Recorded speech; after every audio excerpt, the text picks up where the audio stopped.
Olá, sejam bem-vindos a mais um episódio do Último a Decidir, um podcast onde falamos com líderes que fazem a diferença.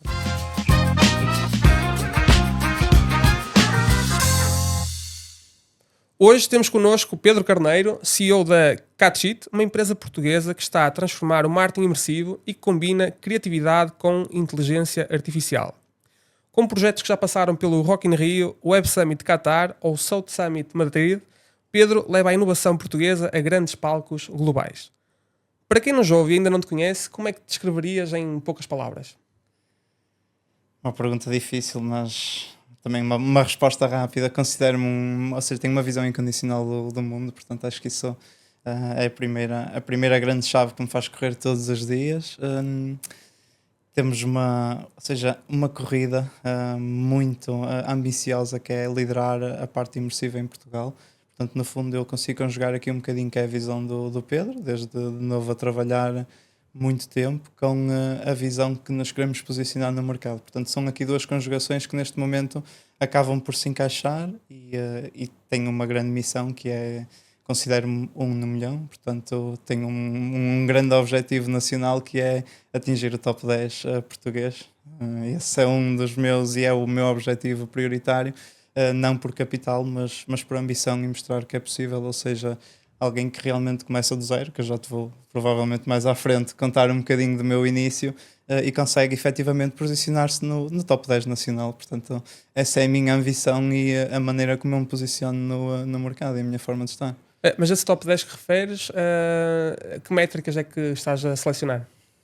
508 milhões, tenho agora a 10ª pessoa a nível de património, portanto esse é um objetivo que tenho que ultrapassar, ou seja, na altura se calhar quando já não estamos assim tão distantes, mas quando atingir efetivamente essa métrica o valor pode mudar, mas tem a ver a nível de património, não por valor e capital, mas por posicionamento e mostrar que é possível alguém que com 0 euros, portanto zerado, consegue efetivamente fazer um percurso e consegue se posicionar com um dos, ou seja, 10 mais importantes a nível nacional, porque é uma meta que parece muito ambiciosa, mas eu considero Portugal pequenino, portanto, quando nos posicionamos neste mercado, é possível chegarmos ao top 10 e essa é a minha corrida diária e é por isso que luto com muita persistência para atingir. Portanto, não a nível financeiro, mas a nível de conseguir conquistar aquilo e provar que alguém, mesmo que não tenha um background financeiro, que não é o caso, portanto a minha família é muito humilde e que consegue construir tudo sozinho e consegue atingir aquele que é o seu objetivo principal. E esse tem sido, desde 2017, o meu objetivo principal e pela razão pela qual eu trabalho também com a minha ambição diariamente. E vou mostrar que é possível. Claro. Aliás, é engraçado, eu sei que não é isso que te move, mas é engraçado que a maioria dos novos milionários são milionários de primeira vida. E isso é realmente um fator engraçado. De qualquer forma, Pedro, como é que começou o teu percurso até chegar já à CatSheet? O meu percurso começa com 13 anos, portanto muito cedo, a trabalhar muito cedo, a lavar carros e a cortar relva, portanto os meus primeiros empreendimentos foram esses. Na altura a minha família era, por acaso, ou seja, efetivamente a nível nunca me faltou nada, mas a nível capital era malta muito humilde, portanto em geral, ou seja, não só os meus pais, mas toda a malta que me rodeava, e nós na escola os meus amigos tinham 5, 10 euros por dia e eu tinha 1 euro. Portanto, às 10 da manhã, no primeiro intervalo, a minha capacidade financeira perdia-se. E aí começou aquilo que realmente começou a construir um bocadinho o Pedro, que é desde muito cedo ter que trabalhar para fazer as suas conquistas. Aos 16 anos comecei a bater porta a porta, não era permitido trabalhar antes de ter 18 anos em Portugal, portanto o meu tio vinha assinar os contratos, que era antigamente uma das marcas nacionais, portanto vendia TV Net Bosch, como nós dizíamos. E efetivamente sempre que eu conseguia fechar um contrato, porque eu era novinho e felizmente quando batia algumas portas a malta gostava de ajudar. E porque é que um rapaz que está a estudar está a trabalhar a um sábado às 9 da noite? Claro. E acho que esse era um dos grandes motivos que efetivamente a malta gostava de me ajudar e tive muita gente que conseguiu fechar contrato, mudaram de operadoras para me ajudar. Este é o início de como é que eu me começo a moldar no mundo do trabalho assim que faço 18 anos. Entro no Continente, portanto foi a primeira marca que me acolheu, a operador de caixa. Passado 3 meses passo a diretor de secção, Porquê? Porque a minha caixa tinha sempre mais gente do que as outras. A minha energia na altura era notória e era engraçado porque efetivamente eu tinha sempre. As pessoas preferiam escolher o Pedro do que, ou seja, o resto das caixas. E aí acho que foi o início daquilo que eu depois comecei a moldar. Depois sempre tive 2 trabalhos, portanto passei sensivelmente 15 a 20 marcas, ou seja, já passei por um bocadinho de tudo, desde retalho, imobiliário, fiz aqui algum historial. A partir do momento em que empreendi, ou seja, a vida mudou um bocadinho. Até chegar à Catchit, para explicar aqui o conceito de empreendedor, é a minha segunda startup. Portanto, a primeira era um delivery, a de comida. Não foi uma história de sucesso, foi uma história de sucesso no sentido que vendeu no primeiro dia. Tivemos faturações muito elevadas, a coisa estava a correr muito bem para alguém que começou de um quarto para uma garagem. Primeiro escritório, segundo escritório, terceiro escritório, uma equipa de mais de 50 pessoas. Só que efetivamente o mercado era muito competitivo. Concorria contra a Uber, concorria contra a Glovo, portanto, mas foi o meu grande aprendizado de como é que é preciso lutar nesta, não digo uma selva, mas nesta dificuldade que é o mundo dos negócios. E esse foi a minha primeira, vamos dizer, visão ligada diretamente àquilo que é empreender, porque uma coisa eu fui fazendo alguns negócios, comprar carros, comprar telemóveis e revender, mas aí tu acordas, como eu costumo dizer, e no dia seguinte, na realidade, o carro continua ali, mesmo certo. Que não o vendas, o valor que tu investiste está ali. Quando montas uma startup, é algo que na realidade é uma marca que foste tu que inventaste. Um historial, um plano de marketing, ou seja, é como é que isto não existe, como é que eu vou provar às outras pessoas que efetivamente esta marca que nós decidimos criar vai ter sucesso e como é que eu os ajudo, porque no fundo não é sobre capital, mas o que é que eu te dou em troca de estares a utilizar a minha marca como benefício. E felizmente depois disso nós fizemos uma venda por valor de passivo, ou seja, foi aqui uma história um bocadinho complicada, mas conseguimos. E assim aparece a Catchit, porque no meio disso existia uma grande falha, que era a gamificação. Portugal precisava de jogos e eu queria gamificar a minha primeira startup, e a Catchit aparece para solucionar um problema da primeira startup. Mais tarde nós percebemos que é um filho que tinha capacidade, ou seja, de crescer e de ficar grande, e assim que nós tirámos a Já Chegou, a Catchit passei-me a dedicar 90% do tempo, portanto está a fazer agora 3 anos, efetivamente, que dedico 14 horas por dia, 7 dias por semana, em média, à Catchit. Agora estamos numa fase em que já somos, ou seja, 28 pessoas, portanto a coisa já está a ficar noutra escala, mas essa foi a grande dificuldade que tivemos no sentido de perceber as dificuldades do mercado, e acho que foi assim que a Catchit nasceu, um bocadinho por curiosidade, por necessidade de uma primeira startup e por comunicação com o mercado e perceber que ela tinha potencial. Olha, tu és realmente o homem do leme, tanto na primeira startup que criaste e nesta da Catchit. Como é que é passar assim então um curto espaço de tempo de 0, ou melhor, neste caso de 1 pessoa para 50, no caso da empresa de entregas, e neste caso da Catchit, em 3 anos para 28 pessoas. Como é que se faz isto tudo? Olha, faz que a primeira empresa era em 2019, com muita coragem, portanto com 8 euros no bolso. Eu tenho um livro escrito em que passa esse momento, portanto eram 8 euros que eu tinha no bolso, existe uma carta desse dia. E a realidade é que como é que com 8 euros tu consegues montar um plano e consegues efetivamente dizer não, eu vou conseguir, eu sou capaz. E acho que foi aquela visão de comprar 1000 sacos, portanto os meus amigos ajudaram-me na garagem, e lembro-me perfeitamente de toda a equipa que estava, que ainda não eram trabalhadores nem nada parecido, era a malta que decidiu dar-me ajuda na garagem, a chamarem-me de maluco no início e porque é que compraste 1000 sacos? E eu acho que isto para te explicar, que essa é a visão que temos que ter, que é algo que não existe, uma marca que é criada, mas tu acreditas que isto vai vender, vai funcionar e vais dar tudo o que tens e vais conseguir usufruir, ou seja, do mercado. E eu, para te explicar um bocadinho, trabalho de uma forma diferente, portanto, eu penso e ajo conforme a curva da procura, e se existe curva da procura no mercado, eu vou cruzar a oferta. Portanto, claro. Eu não invento um produto e não vou à procura de consumidores. Eu trabalho exatamente diferente. Portanto, vamos voltar a 2019, que eu não tinha nada, e vamos chegar a 2020, Covid. Eu estava em Espanha, não tinha a minha startup, mas eu estava em Valência e havia 7 casos de Covid. E em Portugal não havia nenhum. E na realidade, quando nós estávamos no hospital, eu estava a ver, ainda por cima uma amiga minha partiu um dente e nós tivemos que levá-lo ao hospital. Eu estava a ver Covid e vi, estão 7 pessoas e por acaso 3 estão infectadas aqui neste hospital. E a minha coragem de o pânico do que é que estava a acontecer, mas conseguirmos, ou seja, entrar dentro do hospital, toda a gente a usar máscaras, ninguém sabia o que é que estava a acontecer, em prol da segurança da nossa, ou seja, da nossa amiga, e para que ela não se sentisse sozinha, quando eu cheguei a Portugal acontece essa história, ainda não havia nenhum caso de Covid aqui, portanto eu tive que regressar de emergência porque as fronteiras iam fechar, e quando eu chego aqui eu digo, vem aí algo de saúde que nós não estamos a entender e que rapidamente está a escalar, e é engraçado porque 2 dias depois o Covid começou a chegar a Portugal, foi tudo muito rápido, e é nesse momento que eu digo, daqui a 7 dias tenho que ter a minha empresa montada. Portanto, a partir do momento em que eu chego e que na realidade havia dificuldade, eu comecei a montar os restaurantes, portanto decidi que era um delivery, não era esse negócio que eu ia abrir. Eu tinha uma calculadora que já ia estudando negócios há vários anos, mas a decisão foi naquele momento, foi a Covid, a curva da procura está no máximo, eu não sei quanto tempo é que isto vai durar, mas eu tenho a certeza de uma coisa, vou ter que agir agora e em 7 dias eu vou ter que conseguir meter isto, ou seja... E nesses 7 dias tu tinhas as 28 pessoas? Não, era só eu, a minha ambição dentro de um quarto e a minha garagem. Portanto, dentro desses dias eu tive de conseguir fazer encomendas de malas, colocar todos os restaurantes, ir a parceiros buscar, sozinho. Portanto, ir a parceiros e dizer, olha, vou abrir um delivery. E claro que os restaurantes todos queriam ter mais canais de vendas, porque a partir do momento em que os restaurantes são obrigados quase a fechar, ou então as pessoas são obrigadas a ficar em casa, esse foi o momento mais fácil, porque eu entrava num restaurante e em 5 minutos saía com autorização. Antes de eu ter a autorização, eu já tinha metido todos os restaurantes da cidade da Maia na minha plataforma. Portanto, o trabalho a seguir era só ir dizer, olha, já te pus, posso? Vamos vender? Claro.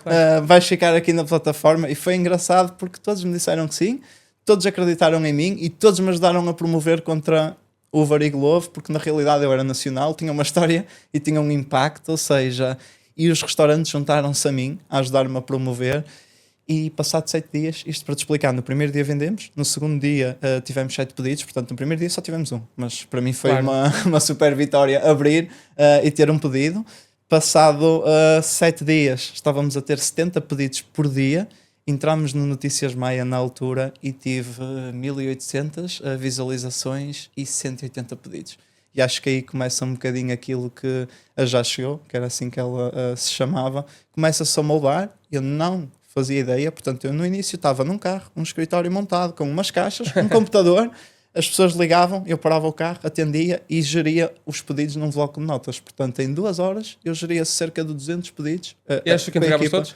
Quando começou a escalar eu não entregava todos, mas eu tinha que gerir a parte de distribuição, portanto ninguém sabia mexer na plataforma, ninguém sabia que eu já tinha um site, ou seja, foi tudo feito em Shopify na altura, tudo adaptado, tive que fazer os próprios programas para dentro de Shopify para poder ter um delivery, só que a dificuldade começou em 2 horas tens que entregar 200 e distribuir para pessoas, porque toda a gente queria trabalhar, isso também felizmente não foi um problema, porque, ou seja, os entregadores como é que encontras essas pessoas? Na altura, indo à beira do McDonald's. Falaste diretamente com elas? E falar diretamente com elas. Portanto, tinha que ser muito rápido. Eu precisava de... Ou seja, isto escalou em 2, 3 dias. Portanto, a necessidade de ter as pessoas não havia muito a fazer. Era ir à rua, olha, tenho uma empresa, pago X, pago Y, igualei, até pagamos um bocadinho mais, damos as condições, porque já chegou no início, para teres uma ideia, era Covid, e toda a equipa utilizava viseiras, máscaras, luvas, álcool gel, portanto, e quando nós íamos aos restaurantes, até as próprias pessoas que nos viam, qual é esta empresa que efetivamente tem coletes, tem malas, isto tudo em 7 dias, foi tudo personalizado. Ou seja, todas as pessoas, nós parecíamos autênticos robocopos na rua, mas a realidade é que quem estava a fazer a sua encomenda, as pessoas estavam em casa, era Covid, nós entregávamos, as pessoas pagavam no multibanco e nós dizíamos, queres... passar álcool gel, ou seja, deseja álcool gel nas mãos, e isto era um fortificador na cabeça da pessoa que dizia, esta empresa é segura, esta empresa é confiável. Era um toque personalizado, e assim começou E como é que mantinhas todas estas pessoas motivadas? Porque imagina, a empresa aparece há 7 dias atrás, tu dizes, olha, eu pago igual ou um bocadinho superior a estas plataformas que já são muito conhecidas no mercado, e entretanto tu dizes, olha, tem aqui a Já Chegou. Como é que tu conseguias motivar estas pessoas a adotarem a tua visão? Eu acho que felizmente nós temos muita gente que é nacionalista e gosta muito do produto português. Portanto, eu acho que nesse sentido foi um bocadinho aquilo que é a comunidade portuguesa a ajudar-me. Portanto, tanto nos restaurantes como no lado dos trabalhadores, porque toda a gente abraçou este projeto e tínhamos ligações. Nós fazíamos autênticos churrascos numa mesa onde éramos todos e toda a gente partilhava a mesma mesa.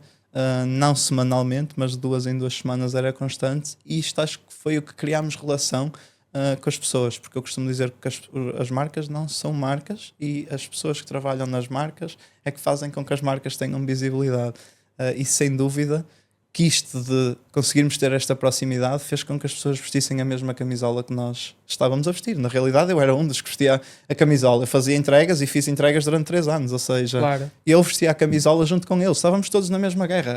A corrida era igual para todos. E acho que isso fez a diferença. Mas há um dia em que isto corre mal, a empresa corre mal, e estas pessoas têm que ser informadas que, entretanto, esta startup vai deixar de operar. Esse dia foi difícil, presumo. Foi gradual. Nós começámos a perder alguns pedidos, efetivamente também pelo mercado, e depois não conseguimos ter tanto dinâmico. Nós na altura, esqueci-me de explicar porque é que tivemos uma explosão na altura. A malta estava em casa e toda a gente queria um docinho, e nós fomos o primeiro delivery a fazer uma parceria com farturas. Portanto, na altura, fizemos uma parceria com uma relote de farturas. Isto parece algo que na realidade não tem importância, mas eu explico-te o porquê. É tal procura e oferta. Um giveaway de 10 euros proporcionou com que nós nesse dia tivéssemos 3 ou 4 mil comentários. Batemos recorde com 10 euros de giveaway, e isso fez com que toda a gente percebesse eu posso ter farturas em casa. Portanto, a equipa de farturas passaram a ser 4 motas diariamente a entregar-se só para uma relote de farturas. Portanto, um pequeno pormenor que parece no meio da empresa, ou seja, que fez realmente a diferença e que conseguimos colocar toda a gente. Não, este foi uma boa aposta. E depois, ao mesmo tempo que entregávamos as farturas, dizíamos, nós também entregamos comida. Portanto, nós também temos este extra que realmente é o nosso core, e isto é o que nós fazemos. E Portugal abraçou o projeto. Penso que nesse sentido tivemos muita sorte. Depois as coisas começaram a reduzir, não notámos drasticamente. Foi desde o momento em que começámos a ficar sem água. Portanto, nós tínhamos estagiários e já me foram cortar a água ao escritório. Portanto, ou seja, tu vais sentindo isto gradual, vais querendo pagar a segurança social até à meia-noite, mas depois, efetivamente, vais perceber, há um dia que não tens, ou seja, que isso aconteceu-me, né? Eu todos os dias corria para fazer os pagamentos ao Estado a tempo certo, só que depois tu percebes, este dia não consigo inventar dinheiro, portanto... Um líder nessa situação que tu descreves é realmente o último a receber? Aliás, nós tivemos 3 anos e meio, tanto eu como o João, sem salários, portanto, não era a nossa missão principal, não era ganhar dinheiro. Era escalar. Era fazer um negócio acontecer. E acho que estávamos felizes por termos conseguido aquela história bonita desde o quarto até a garagem. Portanto, certo. A nossa prioridade não era... Nunca ganhámos dinheiro em 3 anos e meio. Pagámos 180 mil euros de impostos. Isso foi a maior dor que tivemos. Mas, efetivamente, nós não ganhávamos capital. Portanto, era algo que era secundário. Nós não nos preocupávamos. Nós gostávamos mesmo e divertíamos-nos diariamente com aquilo que era a nossa missão. Não, isso é muito importante. Mas agora com a CatCheat é diferente. Ou seja, são 28 pessoas... O início foi idêntico, mas felizmente agora as coisas estão melhor. O início não foi assim tão duro, felizmente, porque o aprendizado permite-te fazer e trabalhar de outra forma. Portanto, não cometemos os mesmos erros, que não considero erros, que são parte do processo. Tens que os cometer para saber como reagir. Mas com a CatCheat nós construímos algo um bocadinho diferente. Nós construímos um carro que só consome quando anda, no início, para não ter tantos problemas. Portanto, tivemos que libertar a empresa de pagar uma carga elevada de impostos. E isso é algo que te vai protegendo. E é algo que não vem na faculdade, não vem nos livros. Portanto, só quando estás com a mão na massa, como eu costumo dizer literalmente, é que tu vais aprendendo. E depois, infelizmente, a maioria...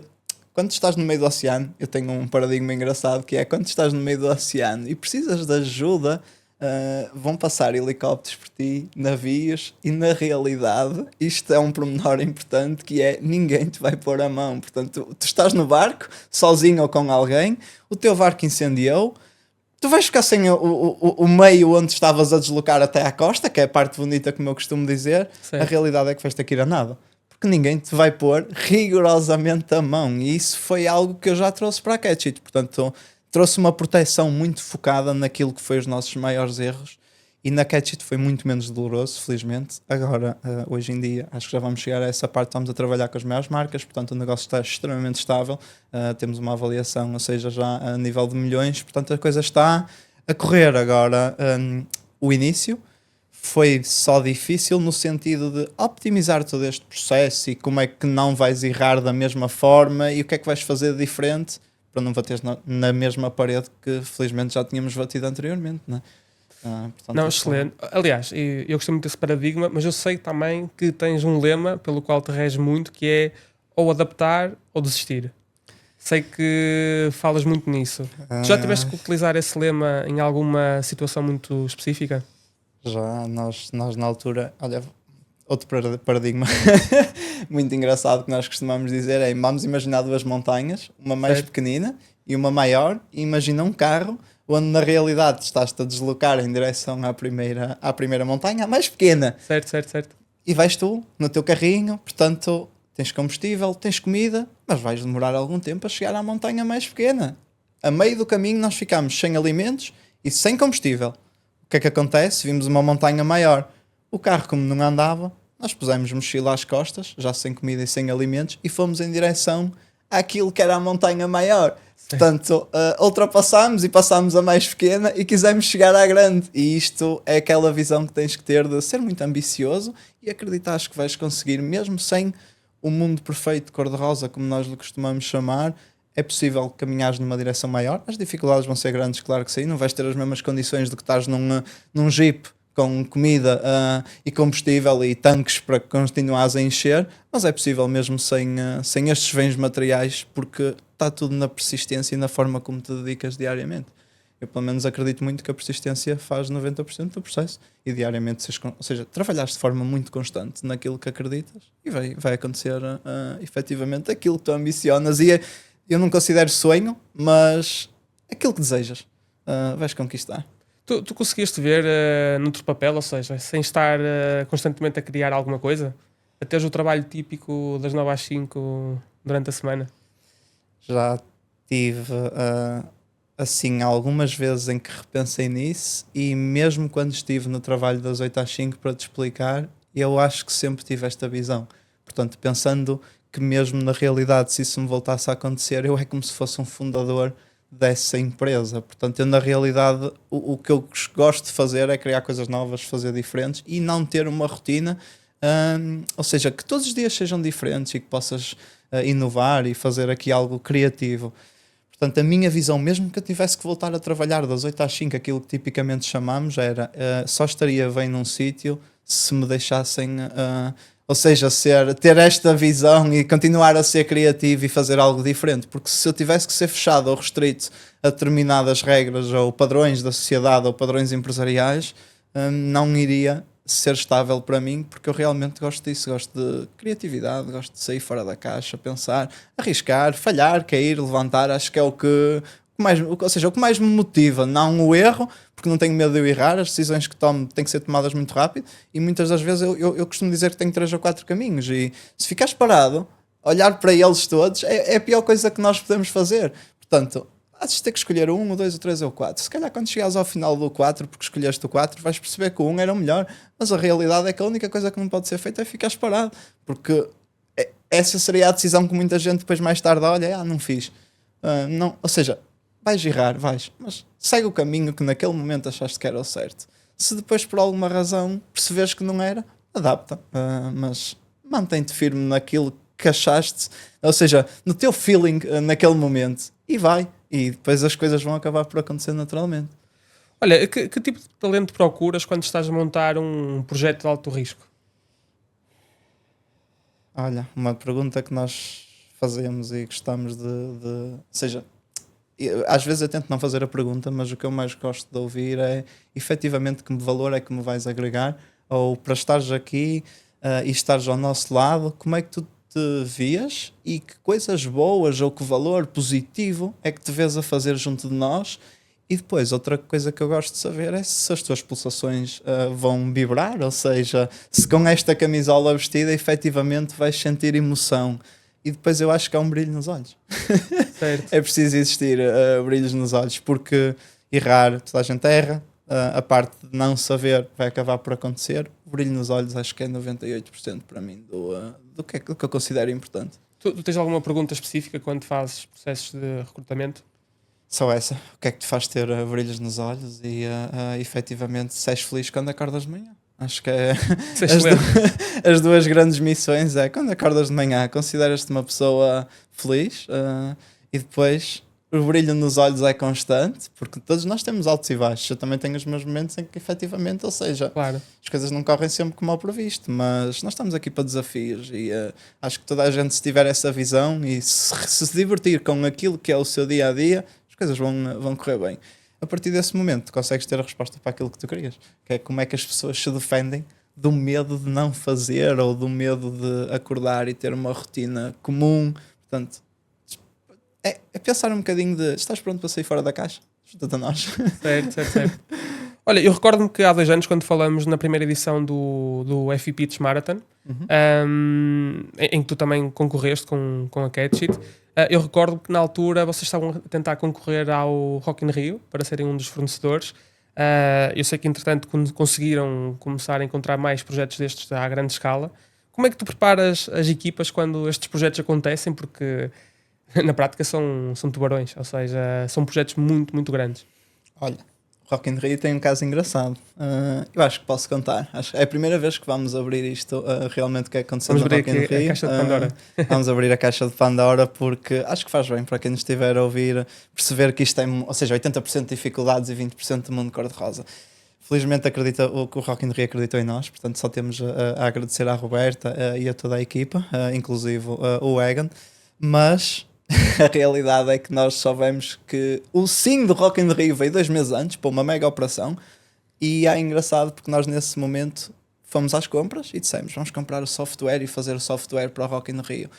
O que acontece a seguir é que a malta a quem nós compramos o software 1 mês e 1 semana decide não entregar o projeto, ou seja, todo o dinheiro que nós investimos ficamos zerados, todo o dinheiro investimos mal.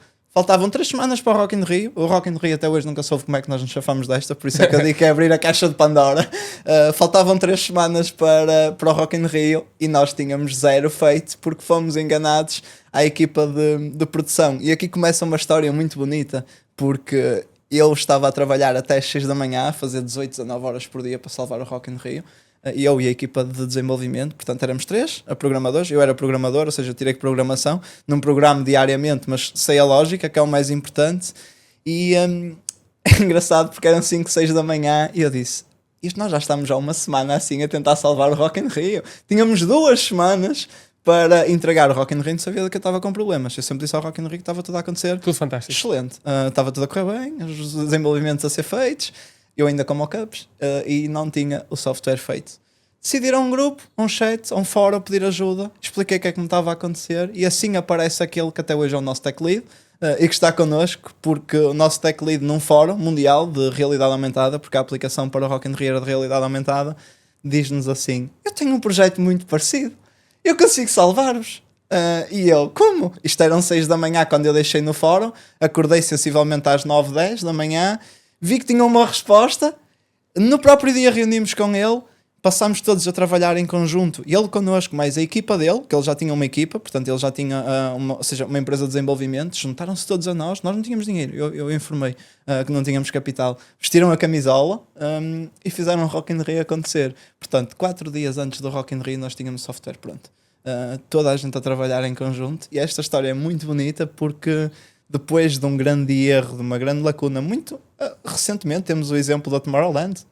2 dias antes do festival, o seu palco principal ardeu. Portanto, a festa existiu. Ou seja, tivemos música naquele palco e a festa prosseguiu. Alguém conseguiu em tempo recorde, não é? E eu conto muito que a nossa história é muito idêntica à do Tomorrowland, que acabou de acontecer, porque na realidade eu fiquei sem chão quando o software não estava pronto, fomos enganados, portanto já tínhamos pago, o dinheiro nunca mais nos voltou, portanto fomos literalmente não secamados, porque o projeto foi feito 10%, mas eu precisava do projeto a 100%, não precisava de 10%, portanto a equipa a quem nós comprámos o software fomos pagando por tranches, mas a realidade é que eles estavam-nos a ir enganando e na altura que foi para entregar não entregaram nada. Certo. Portanto tudo é possível de resolver. E o Rock in Rio, a partir do momento em que nós conseguimos salvar, as coisas correram bem e tivemos grandes marcas ou seja, a aderir ao nosso projeto. O projeto felizmente ficou incrível a nível de desenvolvimento, portanto Burger King, Nivea, eu acho que tivemos pelo menos 8 a 9 parceiros, MBA, ou seja, Hyundai, tivemos parceiros-chave nesta operação e a partir daí acho que foi... ou seja, foi o início daquilo que tudo é possível, mesmo com um tempo curto, com estes parceiros, e a marca começou a ficar solidificada. Portanto, o Rock in Rio, para nós até hoje contamos como caso de sucesso, porque foram 300 mil pessoas e nós tivemos mais de 38 mil pessoas a jogar a nossa ativação. Um pormenor muito engraçado para o Rock in Rio e muito rápido é que nós estávamos na fila no primeiro dia para entrar com as credenciais e estávamos a passar assim a fila do público, ou seja, e o que ouvimos foi: malta a tentar já apanhar as nossas, ou seja, os nossos prémios, os nossos brindes. E Antes isso de entrarem. encheu-me por dentro antes de entrar, que eu não imaginava que tanta gente fosse efetivamente utilizar a nossa aplicação. Não, isso é excelente. Olha, eu consigo notar que tu és um líder que lidera pelo exemplo quando as coisas correm mal, mas quando as coisas correm bem, como é esse caso também, na parte final do Rock in Rio, como é que tu celebras com a equipa? Ainda não consegui celebrar nunca como queria. Portanto, a nossa missão é fazer. Nós temos a equipa distribuída mundialmente, portanto, existe uma missão e existe que todos temos. Portanto, eu, o Mário, o Carlos, temos uma missão que é fazer um invento, mas um invento largo e trazer a nossa equipa até junto de nós, porque há uma parte da equipa que nós nunca tivemos todos juntos presencial e há uma forma de agradecer quando não consegue estar, que é, por exemplo, um dos nossos, o tech lead, esta pessoa chave, acabou de ter um bebê. Ou seja, estava agora a fazer meio ano e o que nós fizemos foi fazer uns brindes e conseguir, ou seja, gratificar de alguma forma e fazer chegar até a casa dele algo que mostra que tiveste cuidado, portanto, ou seja, algo personalizado, não é bem como queríamos, mas tentámos com pequenos pormenores compensar tudo o que nos têm feito. Mas claro que gostávamos de fazer mais, mas acho que também vai sendo gradual. Claro, é gradual. Aliás, tem 3 anos, por isso tem todo Sim. um futuro pela frente. Olha, Pedro, eu sei que também tens publicado muito recentemente algumas idas ao estrangeiro, ou seja, esta tua relação com o palco mundial é muito importante. Sei que tens estado, por exemplo, no Web Summit de Qatar e também no South Summit de Madrid. Como é que é ser embaixador de Portugal nessas ocasiões? Olha, eu acho que é tudo por causa da energia. Eu gosto mesmo muito de fazer. Eu costumo dizer que tenho uma energia que mesmo através de um telemóvel consigo passar. Portanto, eu posso estar em Lisboa, que a minha energia tem que chegar ao Porto, e se eu estiver no Porto, a minha energia tem que chegar a Lisboa. E eu acho que isso é um bocadinho daquilo que eu consegui passar lá e que quem já me conhece, por exemplo, mesmo o próprio António da parte da Startup Portugal, toda a malta que tem lidado comigo nos últimos 5 anos, por causa da primeira startup, vê isto de uma forma diferente. E para nós, vemos este posicionamento essencialmente não para a marca, mas para a conexão com pessoas.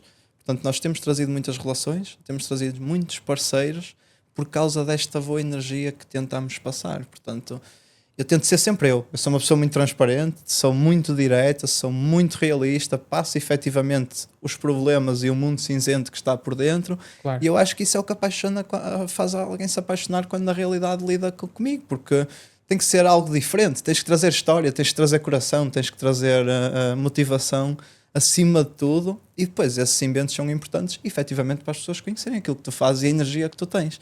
E isso é crucial, não é? Porque quando tu mostras a energia e o outro lado a recebe, acabas por criar uma conexão que não é diária, mas fica para sempre, fica na história, fica marcado. Não, isso é excelente. Olha, mudando aqui um bocado de assunto, eu sei que estás a liderar uma iniciativa para posicionar Portugal como um hub europeu da estratégia e da infraestrutura para ChatGPT, para OpenAI. OpenAI. Como é que isto surgiu e o que é que isto traz de diferente? Qual é o futuro que temos pela frente nesta questão? Olha, é curioso esse ponto, é bastante recente. É algo recente, não é? É bastante recente, mas efetivamente é porque, imagina, tenho uma visão que é Portugal precisa de uma ajuda a nível, ou seja, internacional, numa ajuda no bom sentido, ou seja, usufruir de tudo o que está a acontecer, e eu como sou uma pessoa que tenho mesmo que estar dentro destas áreas, portanto eu procuro efetivamente manter-me informado. Tive uma reunião com a OpenAI, que é um dos nossos parceiros, ou seja, também eles não nos compram serviços, mas é um dos nossos parceiros, e efetivamente numa dessas conversas tivemos uma conversa de vocês não gostavam de vir para Portugal, eu vi que vocês estavam a abrir candidaturas, e acho que é assim que as coisas começam, porque a partir daí eu comecei a mexer os contactos, ou seja, que tinha, comecei a perguntar a certas pessoas, vocês teriam interesse em, ou seja, fazer uma candidatura para a OpenAI. Depois o IPQ acabou por entrar, ou seja, nesta iniciativa. A Universidade de Aveiro, que foi a PCI, que fez o convite, ou seja, e Câmara, também acabaram por ter aqui algum interesse e vamos tentar com que realmente fiquem em Aveiro, mas esta história acontece não para locais e regiões, mas porque Portugal em conjunto precisa de se unir e precisa efetivamente trazer um parceiro muito forte na área da inteligência artificial para que o nosso país tenha uma ajuda e que possa estar preparado para os anos que aí vêm, porque eu acredito que a inteligência artificial não vai recuar, portanto vai ser sempre a subir. E essa iniciativa parte no sentido de Portugal precisava de uma iniciativa como esta e no que eu puder fazer, porque isto é meramente honra e ambição, ou seja, a minha missão é realmente fazer acontecer. Eu era a pessoa mais feliz se, quando o processo todo terminar, portanto estamos também, a própria embaixada no fundo vai trabalhar diretamente com a OpenAI para fazer estas documentações chegarem diretamente e por uma via diplomática, só que a minha principal missão no final disto tudo era ouvir: OpenAI está em Portugal, porque alguém se lembrou e alguém fez aqui as conexões necessárias e assim abracei este projeto por ambição pessoal, mas um bocadinho por Portugal, portanto um bocadinho para Portugal ter aqui uma ferramenta face àqueles próximos anos que eu acredito que vão ser muito importantes ligados à inteligência artificial, e o meu objetivo foi só: nós precisamos disto e vamos trazer isto para aqui e vamos conseguir. Então, Portugal tem um talento e ambição, ou seja, isso aí é óbvio, mas enfrentamos barreiras. O que é que nos falta para avançar nesta questão e neste ecossistema da inteligência artificial? Eu penso que assim, é como um bocadinho em todas as áreas, que é trabalharmos um bocadinho em conjunto. Sabes? Portugal ainda é um bocadinho individualista. Eu acho que precisamos todos nos unir e de construir algo maior para que Portugal possa ter uma força. Porque nós, quando falamos em Portugal em si, efetivamente é preciso a união, mas nós éramos muito regionais, é cada um por si, portanto, todos olham para o seu próprio umbigo. Eu sou apologista de teres tratado a tua vida, ou seja, não é? E cuidar dela, mas mesmo assim, todos conseguimos cuidar da nossa própria vida se efetivamente tivermos algumas ligações e tivermos mais pessoas em conjunto. E eu acho que Portugal, a única coisa que lhe falta muitas das vezes é pessoas que façam estas uniões e energia, que felizmente somos alguns líderes, ou seja, algumas pessoas com o mesmo objetivo comum a fazer, mas o objetivo final era união. Nós precisamos de união em Portugal, precisamos de nos unir. E como é que tu vês a adesão das PMEs desta nova tecnologia? Olha, pelo que tenho percebido com fundadores, portanto, eu acho que se me disseres assim: olha, amanhã o OpenAI vai cortar os seus servidores e pronto, vai deixar de existir a inteligência artificial. É assim, há uma grande dependência, mas efetivamente acho que todos nós agora precisamos de usufruir disto para que possamos ser mais rápidos. Ou seja, se Portugal se unir e tiver uma ferramenta como estas, portanto, eu vou-te dar o resumo de 1 hora de trabalho neste momento vale por 20 ou 50 horas. Portanto, antigamente tinhas que trabalhar 1 hora e tinhas que trabalhar ao final do dia 8 horas e tinhas o resultado 8 horas de trabalho, tinhas aquilo. Hoje em dia tu trabalhas 1 hora e tens 50 horas ou 100 horas de trabalho. O que vai acontecer, e eu acredito, com a inteligência artificial e a parte generativa e principalmente a parte quântica, é que tu vais trabalhar 1 hora e vai valer por 1000 horas de trabalho. Claro. Portanto, 1000 horas de trabalho significa que se trabalhares 8, é como se tivesse trabalhado 8000 horas. E eu acho que Portugal tem que se posicionar, efetivamente, para entender como é que eu consigo trabalhar 1 hora e consigo fazer com que essas mais-valias, não digo 8000, estamos a ir aos extremos daqui a 3 anos, claro que sim, mas que valham 50 horas, 100 horas de trabalho, acho que já seria o ideal. Trocares 1 hora de trabalho por cada 100, ou seja, na realidade, e se toda a gente se adaptar a isto, sem dúvida que todos vamos conseguir ser mais rápidos. E o meu objetivo, essencialmente, com esta candidatura é entrar em universidades, portanto, parte científica, e ajudar aquilo que vai ser as próximas gerações a usufruírem disto, não para, olha, onde é que eu vou almoçar hoje? Ou seja, algo muito mais profundo, mas que toda a gente consiga entender os benefícios que isto nos dá. Mas olha, enquanto um dos líderes desta iniciativa, e falaste muitas vezes da união dos portugueses ou do tecido empresarial à volta da tecnologia, que estratégias ou iniciativas é que estás a pensar para que esta união realmente se materialize? Todos os contactos que tenho, imagina, eu tento muito utilizar todo o networking que tenho. Portanto, eu estou no Qatar, estou a promover a Aveiro, estou em Aveiro, estou a promover negócios, ou seja, que consiga fazer no Qatar, promovo Unicorn Factory assim que posso, Startup Portugal apoio em todos os sentidos, e eu acredito que toda a gente, ou seja, todas as pessoas deviam efetivamente pensar um bocadinho que é, eu não vou olhar só para o meu umbigo, se calhar esta pessoa que eu estou a falar aqui hoje não me ajuda a mim, ou seja, diretamente hoje, mas pode-me ajudar de uma forma indireta a um parceiro que eu tenho, ou um colega que eu sei que faz sentido apresentar.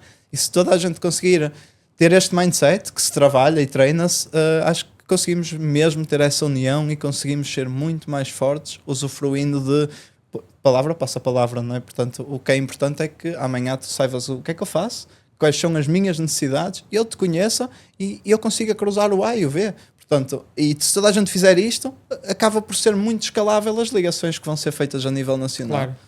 Olha, para quem nos está a ouvir, sobretudo quem está ligado a esta área das startups e também quem quer ser empreendedor ou que quer lançar uma nova ideia, que conselho é que darias, tendo em consideração que já tens uma carreira bastante avançada na construção de marcas? Olha, não pensar muito, portanto agir com rapidez, montar MVPs, ir ao mercado, testar, ver como é que o mercado reage. Portanto, antes de teres o melhor produto sempre, aquilo que sonhaste, não, vai fazendo algo, vai efetivamente, fala com pessoas, mostra aquilo que estás a fazer, que estás a construir, vê se é um bom caminho, vai buscar opiniões, muitas das vezes também, a vida é solitária, portanto a nível de empreendedorismo é muito solitária e muitas das vezes vais ouvir, tu és maluco, não vais por aí, não vais, já pá, toda a gente que foi por aí aleijou-se, mas tu tens que saber com quem falar e com quem ir buscar conhecimento. Se efetivamente fizeres isso e tiveres vontade e não tiveres aquele receio de como é que eu começo, como é que eu inicio, acredito que só tens que iniciar.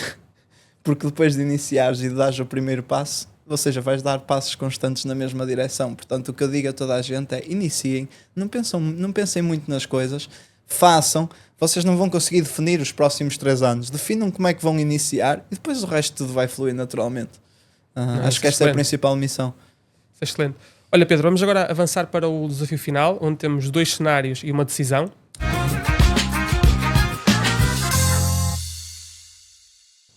Cenário 1. Portugal aposta tudo para ser o hub europeu da OpenAI, ou seja, tem um financiamento público massivo, tem as infraestruturas dedicadas e também tem toda a prioridade nacional. Ou cenário 2. Existe um foco no ecossistema criativo local, mais apoio para as PMEs, hubs criativos regionais e empreendedorismo mais descentralizado. Qual destes caminhos acreditas que trará mais impacto a médio prazo? Uma pergunta difícil, até porque a primeira tem muita oportunidade de crescimento e a segunda é uma lacuna de informação. Acho que falta passar informação tanto à juventude como a alguém que quer iniciar. Portanto, precisa aqui de 2 ou 3 segundos de raciocínio, uma resposta rápida. Não, claro que sim. Mas acredito que está muito dividido, é um 50-50, porque as duas são muito importantes. Eu acho que falta...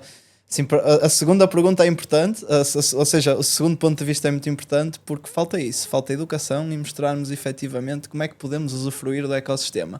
Mas sem dúvida que vou ter que optar pela inteligência artificial, ou seja, pela potência de crescimento e escala que ela nos pode trazer a todos, porque eu acredito que com essa ferramenta e depois aumentando os canais de comunicação, ou seja, algo que tem que ser feito geral, portanto a nível local ou nacional, nós estamos a trabalhar bastante isso, aliás, com o IPQ, com a Universidade, com a PCI, que acaba por colaborar, eles têm uma missão em concreto que é essa, fazer chegar aos jovens universitários e estudantes a informação, mas vou optar pelo OpenAI porque sem dúvida que acredito que a escala vai ser muito grande nos próximos anos. Portanto, opção 1. Aliás, estás a pôr em prática aquilo que disseste há pouco, que era não podemos hesitar nem ficar parados no mesmo sítio. Sim.